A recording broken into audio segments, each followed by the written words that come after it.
Mr. Chandler, first question.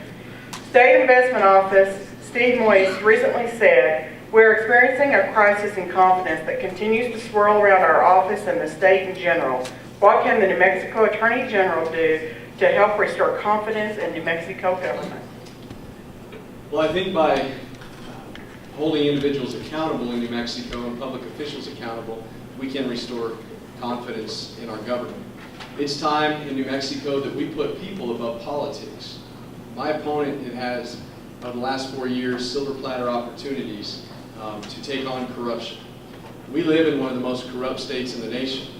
And that's not me saying that. That's the special agent in charge, Tom McClanahan from the FBI last year, just prior to his retirement, came out and said that we are, in fact, one of the most corrupt states in the nation.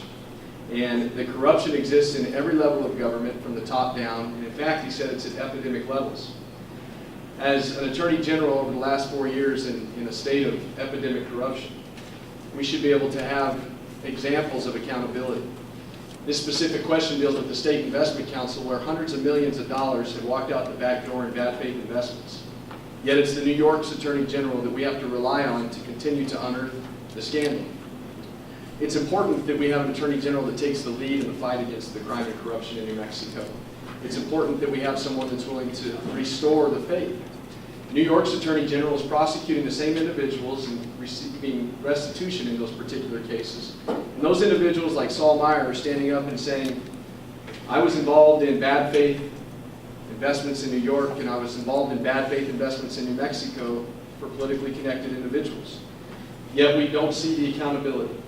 And I think New Mexico could use those hundreds of millions of dollars right now. It's hundreds of millions of dollars of public employees' retirement funds and hundreds of millions of dollars of teachers' funds, retirement funds they worked hard for. And we won't see the accountability until someone is willing to put politics aside and start protecting New Mexico's best interests, and that's in fact what I plan on doing. Thank you very much. Mr. King, would you like me to repeat the question? No, I have. All right, thank you very much. Well, I think it's an important question, and actually, when Steve Moyes became the state investment officer, the first person he came and talked to was me in the Attorney General's office, and we agreed that we would work together to address a lot of these issues. And so since then, we have instituted an RFP to hire legal counsel who are specialists to go after a lot of the civil cases that involve potential investment fraud. And you have to remember that this is all in the circumstance of a market where I think I heard the other day that personal wealth in America went down by $17 trillion because of the financial crisis that was developed over the last 4 or 5 years through a lack of controls that were placed on those kind of institutions. So we also, man, 2 minutes goes by in a hurry. The other thing that my office has done to address these is the first year that I was in the Attorney General's office, there was what we call the treasurer scandal, and you all remember that there were 2 state treasurers that had been involved in kickback schemes. And a lot of that was very much mishandled by my predecessor in the Attorney General's office, and it caused a lot of problems. So the first thing I did when I became the Attorney General was to work with the U.S. Attorney and to go and ask the legislature to give me the authority that I needed to create what we call the Government Accountability Unit. And I have 3 lawyers, 6 investigators that specialize in these kinds of cases. And you know, my opponent talked about silver platter opportunities. We have gone and investigated all those cases. We have a number of major cases that we brought. Secretary of State in New Mexico, former Secretary of State, Rebecca V. held her own, the Region 3 Housing Authority that actually caused some problems over here. Those are cases, major cases, that continue to be ongoing, and those are the kinds of things that we're doing to do something about it. Thank you. You know, it's important to understand a couple of things that Gary just mentioned. That it was the State Investment Council that had to come to him and ask for help. As the Attorney General, we have to be proactive. We can't sit on our heels and wait for people to come to us and ask for protections across the board.